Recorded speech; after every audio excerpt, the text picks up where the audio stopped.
So with the Lebanese public now infuriated with their leadership, how exactly will the blast in Beirut affect the ruling class? Joining us to discuss is Middle East expert and chair of Professors for a Strong Israel, Dr. Mordechai Kedar.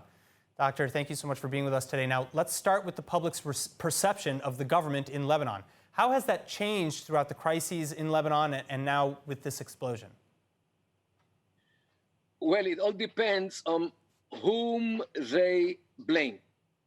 So far, they are blaming the former government, which accepted a cargo of nitrat ammonium to be stored in the harbor of Beirut. I don't buy this story because this is not a material which explodes so easily. You need to really detonate it in a way which nobody did it.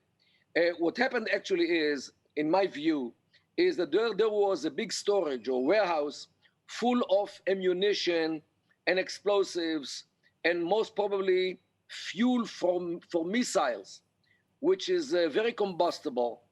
And in the heat of August, and yesterday it was very hot, and the whole storage or the warehouse is made of iron, it blew up. And this is what happened. But Hezbollah wants to cover it, and they announced less than an hour after the whole blast that the whole thing was because of this nitrate, and in order to cover the real reason. Hezbollah's guardians were in the spot in order to make sure that nobody is coming there. Why did they do it? And it is well known that Hezbollah actually controls the harbor, and they were using it in order to import all kinds of things which are too dangerous to import through Damascus airport, because Israel keeps attacking the warehouses there in Damascus. So, Dr. Kedar, Dr. Kedar, with that in mind, how will Hezbollah's hold on the government of Lebanon be affected? Hezbollah holds the government by the throat, and they know it very well.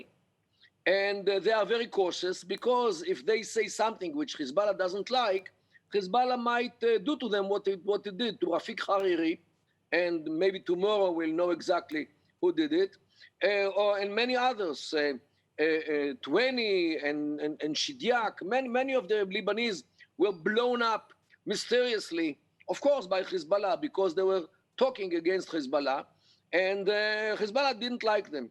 So this is the way how Hezbollah shuts up the mouths of people whom they don't like. So people are very cautious, and people will say whatever Hezbollah dictates to them to say, only because they want to keep their heads connected to their shoulders.